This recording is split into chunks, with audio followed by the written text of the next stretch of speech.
रहीम Khatri brothers के channel से एक मरतबा फिर आपका मेज़बान मोहम्मद आसिफ अब्दुल रज़ाक खत्री हाजिर खिदमत हूँ। बोलते MCQs accounting second year accounting बोलते MCQs की सीरीज़ के एक और नई वीडियो के साथ एग्ज़ाम हिस्ट्री 2012 प्राइवेट बोलते MCQs second year accounting series में पहला MCQ आपसे कहा जाता है, This is not included in the cost of machine. इसमें से कौन सी चीज है जिसे हम मशीन की कॉस्ट में शामिल नहीं करते। ये डेप्रिसिएशन के टॉपिक से रिलेटेड है और हम जानते हैं कि कॉस्ट ऑफ मशीन में कैपिटल एक्सपेंडिचर्स के आइटम्स शामिल कर लिए जाते हैं। कैपिटल एक्सपेंडिचर से मुराद है वो those expenditure which give the benefit for more than one financial period, वो कैपिटल एक्सपेंडिचर जिसके बेनिफिट हमें एक से ज़्यादा मालियाती साल में, मालियाती अरसे में हासिल होते हैं, वो सब कैपिटल एक्सपेंडिचर है। जबकि revenue expenditure basically the operating expenses which provides benefit for only one financial period. It means हमारे वो तमाम ऑपरेटिंग एक्सपेंसेस जो एक ही फाइनेंशियल पीरियड में हमें बेनिफिट दे रहे होते हैं, वो सब रेवेन्यू एक्सपेंडिचर्स होते हैं और ये एक्सपेंस के तौर पर रिकॉर्ड किए जाते हैं। जबकि जो कैपिटल एक्सपेंडिचर हैं उन्हें एसेट के तौर पर रिकॉर्ड किया जाता है। जब हम कॉस्ट की कंपटीशन करते हैं तो उसमें कैपिटल एक्सपेंडिचर्स को हम कॉस्ट का हिस्सा मानकर उसे शामिल कर लेते हैं। अब उसने कहा कि कौन कौन सा कॉस्ट ऑफ मशीन में इंक्लूड नहीं होता। A, installation charges, insurance in transit, freight और इनकम टैक्स। मैं पहले भी बता चुका कि कैपिटल एक्सपेंडिचर का मतलब है एसेट को दुकानदार के यहाँ से अपने कारोबारी मकाम तक लाने और उसे रनिंग शेप में लाने तक के तमाम अखराजात कैपिटल एक्सपेंडिचर में शामिल होते हैं। लिहाजा इंस्टॉलेशन चार्जेस हम कॉस्ट में शामिल कर लेते हैं, इंश्योरेंस इन ट्रांजिट को शामिल कर लेते हैं, रास्ते के बीमे को, फ्रेट यानी माल का सफरी खर्चा इसे शामिल कर लेते हैं। लेकिन इनकम टैक्स जो होता है वो किसी शख्स की आमदनी पे लगता है, किसी इदारे की आमदनी पे लगता है। इनकम टैक्स जो है वो कॉस्ट में इंक्लूड नहीं होता, तो लिहाजा इस हिसाब से कॉस्ट में जो इंक्लूड नहीं है वो है इनकम टैक्स यानी डी ऑप्शन। आइए नंबर सेकंड, कहता है गुडविल को शो किया जाता है यानी कारोबार के अच्छे नाम, साख और शोहरत को जाहिर किया जाता है कहाँ? Quick assets, fix asset, total assets या नन ऑफ दीज। तो हम जानते हैं कि गुडविल ना नजर आने वाला यानी इंटेंजिबल नॉन करंट या फिक्स एसेट है, लिहाजा B fix asset is the right answer. Number third में कहा गया कॉस्ट ऑफ मशीन 1,50,000 है, स्क्रैप वैल्यू 20,000 है, रेट ऑफ डेप्रिसिएशन 20% है और डेप्रिसिएशन मशीन का डायमिनाइजिंग बैलेंस मेथड से निकालना है। डायमिनाइजिंग बैलेंस मेथड का दूसरा नाम रिड्यूसिंग बैलेंस और तीसरा नाम डिक्लाइनिंग बैलेंस मेथड है। उसमें कॉस्ट ऑफ मशीन 1.5 लाख दी हुई है और रेट 20% है। हम जानते हैं कि मशीन के डायमिनाइजिंग बैलेंस मेथड में जब डेप्रिसिएशन निकाला जाता है तो फार्मूला होता है book value multiply by rate of depreciation. शुरू में बुक वैल्यू वही होगी जो बुक कॉस्ट है और वो कॉस्ट है 1,50,000, उस पर आप 20% लगा देंगे। 1,50,000 का 10% 15,000 और 20% 30,000 आता है। इसका मतलब 1,50,000 का 20% 30,000 रुपीज हमारा डेप्रिसिएशन होगा। Depreciation 30,000 rupees, B is the right answer. कहा गया नंबर 4 में इन केस ऑफ लिक्विडेशन, कारोबार के खात्मे की सूरत हाल में एसेट्स को क्या करते हैं? तो जब कारोबार लिक्विडेट किया जाता है, डिसॉल्व किया जाता है, वाइंडिंग अप या टर्मिनेट किया जाता है यानी कारोबार का, पार्टनरशिप का खात्मा किया जाता है, तो हमने सबसे पहली चीज़ यही पढ़ी है कि हम एसेट्स को सोल्ड कर देते हैं, बेच देते हैं। तो लिहाजा सही सी ऑप्शन हमारे पास होगा सोल्ड। डोनेट करने का मतलब किसी को अतिया कर देते हैं, डिस्ट्रीब्यूट का मतलब तकसीम कर देते हैं और रीवैल्यूएटेड का मतलब है उसकी एक और कीमत मुकर्रर कर दी जाती है। तो हम यकीनी तौर पर लिक्विडेशन के वक्त एसेट को सोल्ड कर देते हैं, तो C sold is the right answer. Number 5 में कहा गया in the absence of any agreement, किसी मुआहदे की नामौजूदगी में regarding the distribution of profit and loss जो कि मुनाफे या नुकसान की तकसीम के मुतालिक अगर मुआहदे में कुछ मौजूद ना हो तो it will be distributed among the partner, इसे तकसीम किया जाएगा पार्टनर्स के दरमियान according to average capital, according to beginning capital, according to capital at the end, या फिर इक्वली। तो हमें मालूम है कि पार्टनरशिप एक्ट 1932 के मुताबिक अगर मुआहदा मौजूद नहीं है तो सरमाया किसी शख्स ने ज़्यादा लगाया हो, किसी ने कम लगाया हो, फिर भी हम उनमें जो भी फायदा नुकसान होगा वो इक्वल बराबर तकसीम कर देंगे। तो D equally is the right answer. Number 6, all fix assets are depreciated except, तमाम फिक्स असेट्स डेप्रिसिएट किए जाते हैं, यानी उनमें हिस्सा आउटपुट होता है, उनकी वैल्यू इस्तेमाल की वजह से कम हो जाती है, एक्सेप्ट सिवाय किसके। इसका मतलब है 4 ऑप्शन है, इन 4 ऑप्शन में से 3 ऐसे होंगे जो डेप्रिसिएट होते हैं, एक ऐसा है जो डेप्रिसिएट नहीं होता। Building, office equipment, vehicle, land. Vehicle से मुराद गाड़ियाँ होंगी, तो हम देखते हैं कि बिल्डिंग की लाइफ होती है एस्टिमेटेड, ऑफिस इक्विपमेंट की लाइफ होती है, व्हीकल की लाइफ होती है, इसलिए इनको डेप्रिसिएट किया जाता है उनकी लाइफ के अकॉर्डिंग। लेकिन जो लैंड है वो वाहिद फिक्स असेट है जिसकी कोई लाइफ नहीं होती, लिहाजा लैंड आमतौर पे एप्रिसिएट होती है, उसकी वैल्यू बढ़ जाती है, लैंड डेप्रिसिएट नहीं होती। तो लैंड डेप्रिसिएट नहीं होगा, D is the right answer. कहा गया एक्सेस ऑफ एक्सपेंसेस, अखराजात का ज़्यादा होना ओवर इनकम, इनकम के मुकाबले में नॉन प्रॉफिट कंसर्न में क्या कहलाता है। तो एक्सपेंसेस का ज़्यादा होना इनकम के मुकाबले में ये शो कर रहा है कि एक्सपेंस ज़्यादा है, तो मतलब कारोबार को खसारा हुआ, और खसारे को डेफिसिट कहा जाता है। तो डेफिसिट, खसारा, D is the right answer. ये भी याद रखिए कि नॉन प्रॉफिट मेकिंग ऑर्गेनाइजेशन का सवाल था। वैसे अगर एक्सपेंसेस ज़्यादा हों इनकम के मुकाबले में तो हम उसे लॉस कहते हैं, लेकिन चूँकि नॉन प्रॉफिट मेकिंग ऑर्गेनाइजेशन होती है तो वहाँ कारोबार में लॉस को डेफिसिट कहते हैं, और फ़ायदा होता है तो उसे इनकम कहने की जगह सरप्लस कहा जाएगा। नंबर 8, ट्रेडमार्क कंपनी का इम्तियाजी निशान एनुअली डेप्रिसिएट किस रेट से होता है, 18, 40, 10 या नन ऑफ दीज।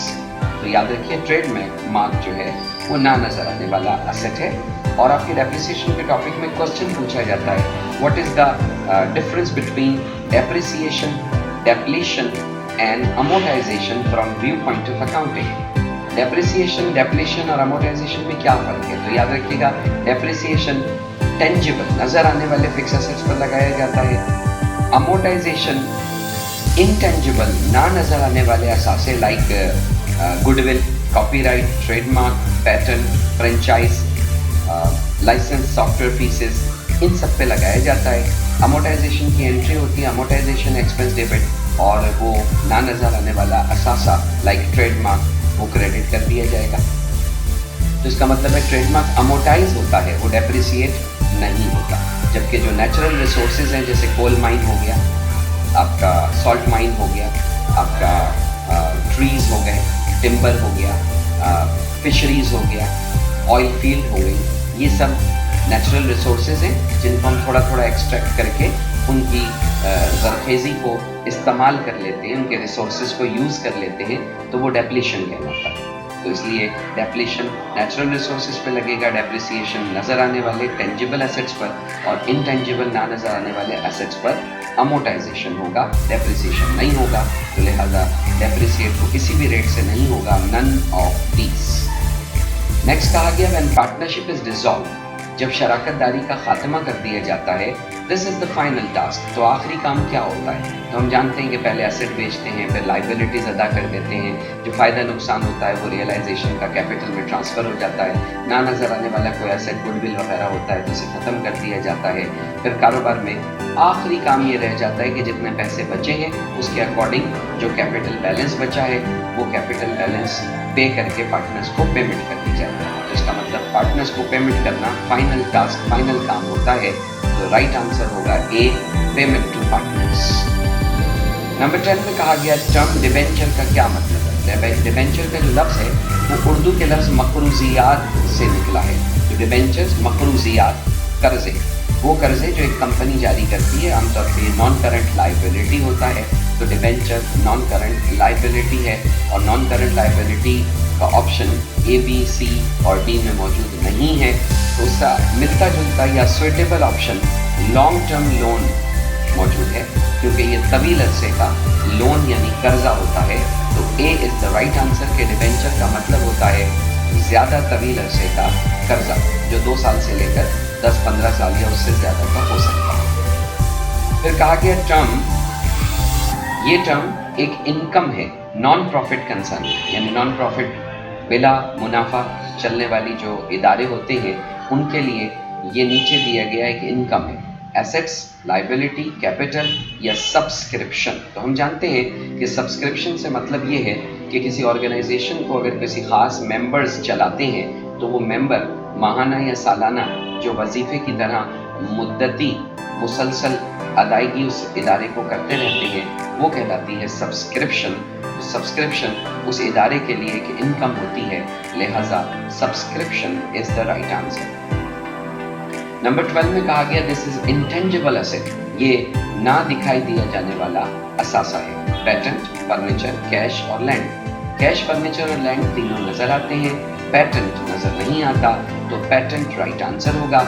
जिनको नहीं मालूम उनको बताता चलूं कि पेटेंट से मुराद है किसी आले औजार या डिजाइन को रजिस्टर करवा लेना हुकूमत से कि ये खास आला औजार या डिजाइन हमने बनाया है, ये हमारी इजाज़त और हमारी मर्जी के सिवा कोई और नहीं बना सकता। इसे कहते हैं कि किसी आले औजार या डिज़ाइन को पेटेंट करवा लेना, अपने नाम से मंसूब करवा लेना। तो ये ना नज़र आने वाला नॉन करंट एसेट है। कहा गया for the formation of partnership, partnership के कायम करने के लिए minimum number of individual required is, जो कम से कम इनफरादी लोगों की ज़रूरत होती है वो कितने होते हैं। तो आप हम जानते हैं कि पार्टनरशिप एक्ट 1932 के मुताबिक पार्टनरशिप होती ही कब है, जब सोल ओनरशिप या शख्सी कारोबार एक आदमी की जगह पर 2 लोग हो जाएंगे। 2 लोग हो जाएंगे तो पार्टनरशिप हो जाएगी, लिहाजा 2 इंडिविजुअल्स की ज़रूरत होती है पार्टनरशिप कायम करने के लिए मिनिमम, कम से कम। जबकि ज़्यादा से ज़्यादा के मुतालिक हम जानते हैं कि ज़्यादा से ज़्यादा 20 अफराद होते हैं, और अगर बैंकिंग का कारोबार है तो ज़्यादा से ज़्यादा 10 अफराद होंगे।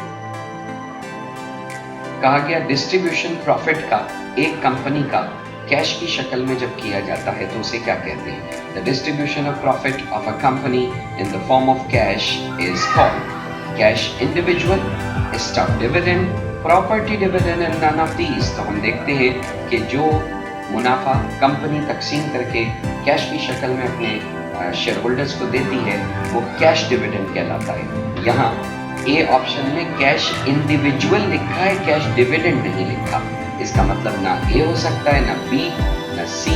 तो इसका मतलब है कि अगर आंसर इसमें मयसर नहीं है तो none of these, D is the right answer.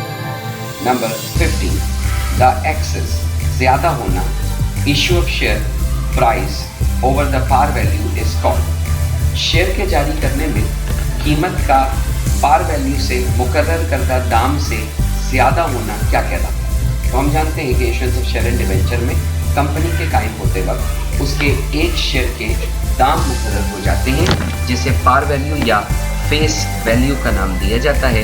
ये कंपनी की पार वैल्यू या फेस वैल्यू कहलाएगी, और उस पार वैल्यू या फेस वैल्यू से जितने ज़्यादा पर कंपनी शेयर्स को जारी करेगी उसको हम शेयर प्रीमियम के नाम से पुकारेंगे।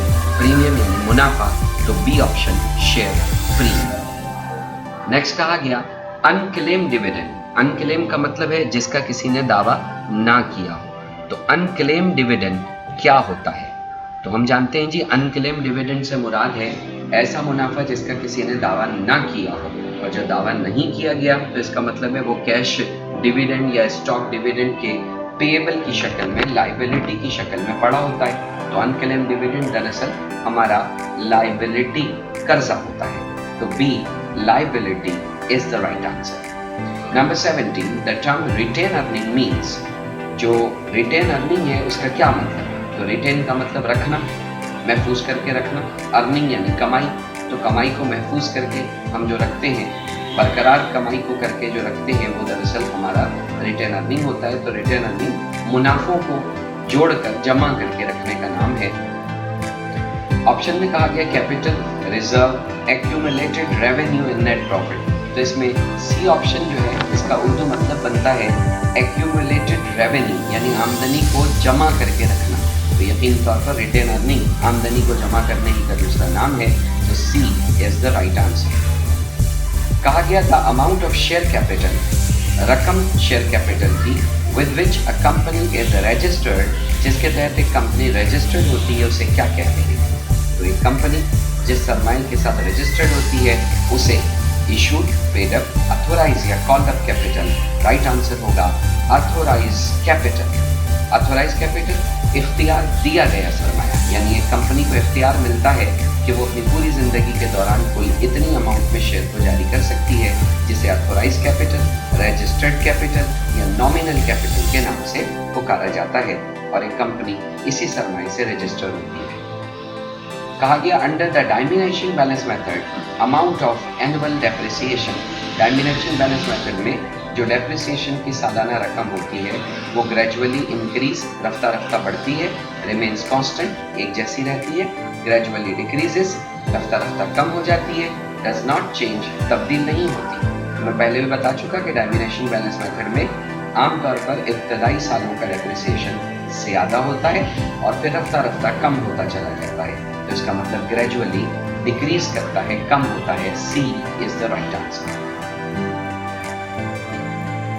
इसके बाद नंबर 20 में कहा गया this is shown in the share holders equity section of balance sheet. नीचे दिया गया शेयर होल्डर्स इक्विटी सेक्शन में बैलेंस शीट में जाहिर किया जाएगा unclaim dividend, cash dividend payable, share premium या प्रिलिमिनरी एक्सपेंस। तो हम जानते हैं कि हमारा जो शेयर होल्डर्स इक्विटी है उसमें पहले अथोराइज कैपिटल दिखाते हैं, फिर paid up, issued and subscribe capital दिखा देते हैं, उसके बाद रिजर्व एंड सरप्लस की हेडिंग डलती है जिसमें रिजर्व्स दिखाते हैं, और उसके बाद जाकर रिटेन अर्निंग दिखाते हैं, और इसी तरह शेयर्स पर जो ज़्यादा पैसे वसूल किए होते हैं शेयर प्रीमियम की शक्ल में वो दिखाते हैं। तो इसका मतलब है शेयर प्रीमियम जो है वो शेयर होल्डर्स इक्विटी सेक्शन में आता है। Share premium is the right answer. ये थे आपके 2012 प्राइवेट के MCQs। कितने आंसर ठीक हुए अपने कमेंट में ज़रूर बताएं। लाइक और शेयर कीजिए अपने दोस्तों के साथ ताकि मैक्सिमम लोगों तक ये हमारी एफर्ट्स पहुँचें और लोगों को इसका बड़ा फ़ायदा हो। एक नई वीडियो तक अल्लाह हाफिज़।